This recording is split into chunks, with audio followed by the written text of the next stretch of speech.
Well, it's been a while. I uploaded the video with me and my priest like 2 weeks ago, but since then it's been like what's October, September since I recorded a video. Well, I can't explain. I've been quite busy. For example, finally got married. Christmas in general, multiple snowstorms,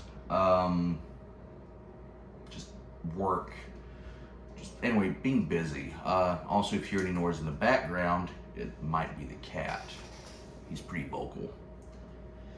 But anyway, we're back with another beer review. And honestly, I'm going to go ahead and just say it now. If you're looking for a unbiased beer review, this video won't be it, because this is one of my favorite beers, and it is Newcastle Brown Ale. Now, let me go ahead and get something out of the way. I try not to cuss too much on this channel, at least compared to when I started, but I'm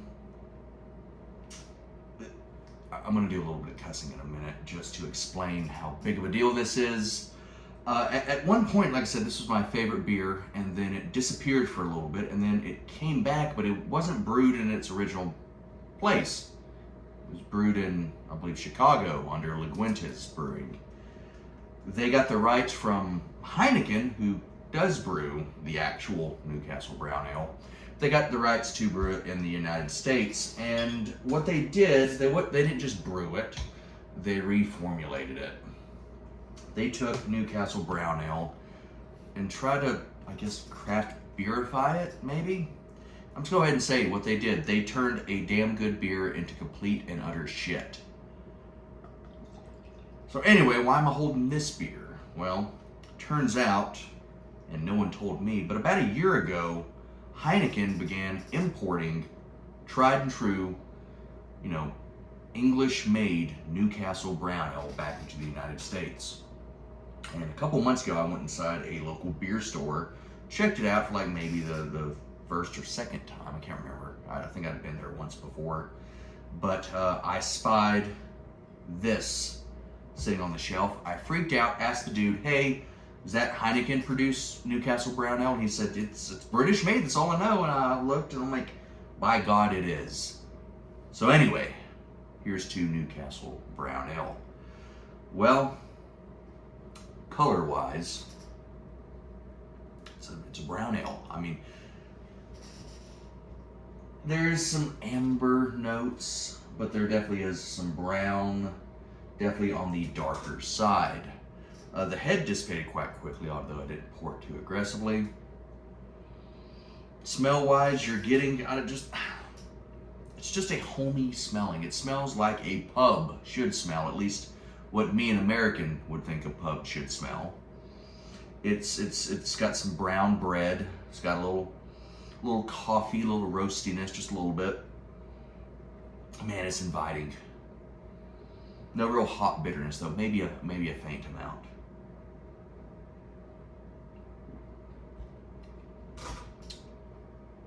And that's just a beautiful beer. Real quick before I get into some of the flavor profiles, I got it pulled up here on Beer Advocate. Let's get some stats. ABV is 4.7. Its average rating is on Beer Advocate is a 3.32.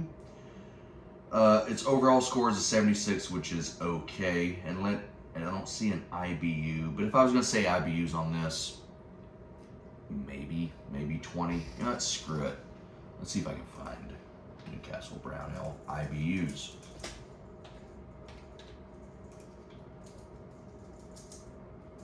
Typically measuring about 18 to 24, so yeah, we'll say 20.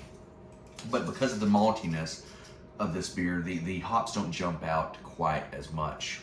Also, really random, but if the camera's shaking, I got a different camera stand positioned a little bit differently, so my apologies. But anyway, this is a rich,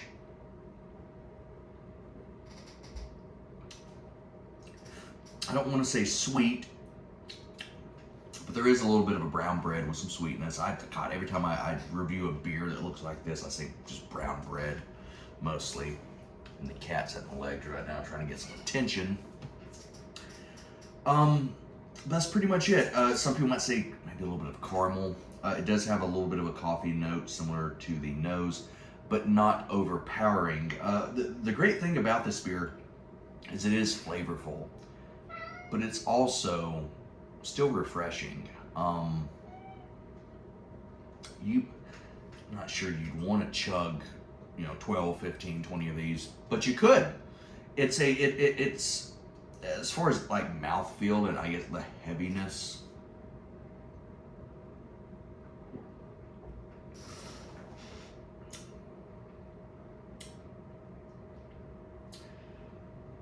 Medium, but towards the low end.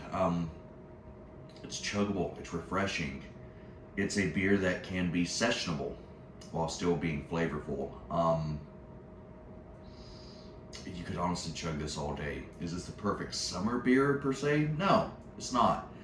But it is just a solid all-around beer. If you're going to be, chugging beer all day at the lake, you know what? Maybe go ahead and just get Miller Lite or Miller High Life. But if you're just got home from work, it's a good beer. If you're watching sports, it's a good beer. If you're eating, it's great beer. If it's cold outside, it's great beer. If it's warm outside, still a great beer. And that's the beauty of this, is it kind of just works in most situations.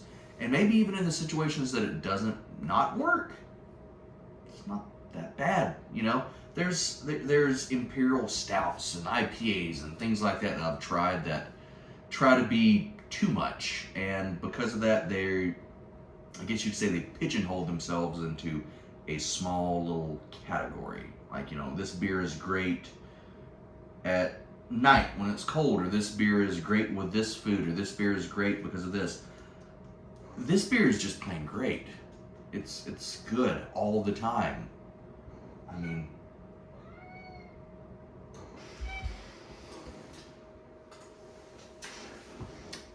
here's the cat. I don't know if he wants to be on camera. His name's Smokey. Anyway, it's just a damn good beer. It tastes like I'm about to go, watch soccer, but not in a gay way. So anyway, you want to get down? All right. What are we gonna rate this? I said this was going to be a biased beer review, so you know what? I'm going to go ahead and just be biased. 10 out of 10. I know someone's going to go, that is ridiculous. And you know what? It probably is. If I want to be objective, 76 out of 100, I think is fair. I would personally bump it up to 8 out of 10. But for me, this is just a delightful beer. I remember a couple weeks before I discovered that they began importing this back into the United States. I was taking a shower and I was, washing my hair, and maybe it's bad if I think about beer in the shower sometimes. Maybe that's a sign I'm an alcoholic. But I was thinking, man, a Newcastle brown ale would really hit the spot right now. And when you have a memory and you can still there's some connection there still. For a split second, you're back in time. I for a split second could almost taste it. And I'm like, man, what I would do to get a Newcastle. Like, honestly, if me and my wife decide to go travel to England one day, I was planning the first thing I'm gonna do is I'm gonna drink me a Newcastle. And then I'll be damned if I don't walk into a beer store and they have it. So, am I biased? Yes. Is my rating accurate according to beer experts? Probably not. But for me, there's a couple beers that if that's all they ever made for the rest of time, that's all I could have access to, I'd be fine with that. Like, for example, I love Corona Familiar. I love Victoria. There's all kinds of different German beers that I love, and if that's all I could get, yeah, it's more expensive than your typical gas station beer, but I could live off that. If someone told me tomorrow that the only beer that I could have access to would be Newcastle Brown Ale, well, we'll just have to say.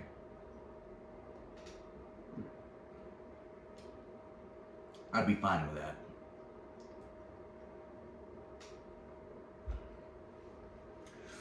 And maybe there's some nostalgia in this beer because when I first discovered Newcastle Brown Ale, that's when I was first starting to really get freedom. I started, hanging out more, I guess, outside the home. I don't know. I've been working for a while. I started maybe, I don't want to say partying, but, chasing women a little bit, things like that.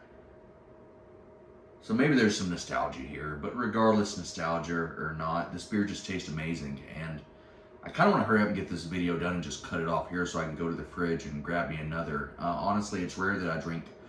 I don't binge drink anymore, and many times I'll have a beer or two. But honestly, with Newcastle Brown Ale, that's one of the few beers that I can go, you know what? One more beer is not going to hurt anything.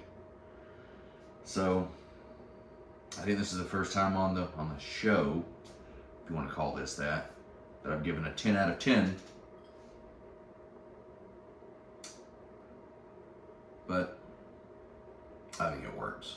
So anyway, if you see this around, go ahead and try it. If you're not a malty beer guy, it's not that heavy that it shouldn't offend you. But it's also not piss water either. It's a great balance. So anyway, like I said, 10 out of 10. Like, rate, subscribe if you care to. If you don't, well, okay, I'll get over it. Also, quick update. I know I mentioned wine back way back. I got currently 12 bottles sitting in the kitchen. Over the course of the past couple months, there was a time where I've had over 20 bottles in the kitchen. I'm gonna be reviewing some wine, more wine, different varieties, different styles. I've become a little bit of a wine connoisseur, I reckon. Not an expert though, but I like drinking it. Mainly red wine though. But the plan is with that, I'm gonna do a little bit of beer, a little bit of wine. Might even throw a couple liquor reviews in there. Who knows? But with the wine, the idea is gonna be I'm gonna kind of continue exploring wine and kind of show you what I've discovered so far that I enjoy, and kind of go on this journey together with you, or you with me, or whatever. And it's this is wine from the perspective of someone who doesn't know that much about wine. I've learned a good bit over the past couple of months. I'd say I know more than the average person does, but I'm by no means a wine expert, nor am I a beer expert. But I'll say I know a decent amount of beer that I can navigate in most situations. But wine, I'm still learning.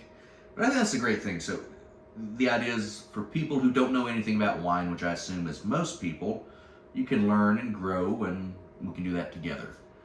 But anyway, I hope you enjoy this review. It's a beautiful, beautiful bottle as well. I'm just itching to go run and grab another one. But anyway, like I said, hope you enjoyed it. And if you never tried Newcastle, well, if you can't tell, I think it's a pretty good beer. You should probably try it. So anyway, have a good day and a pleasant tomorrow.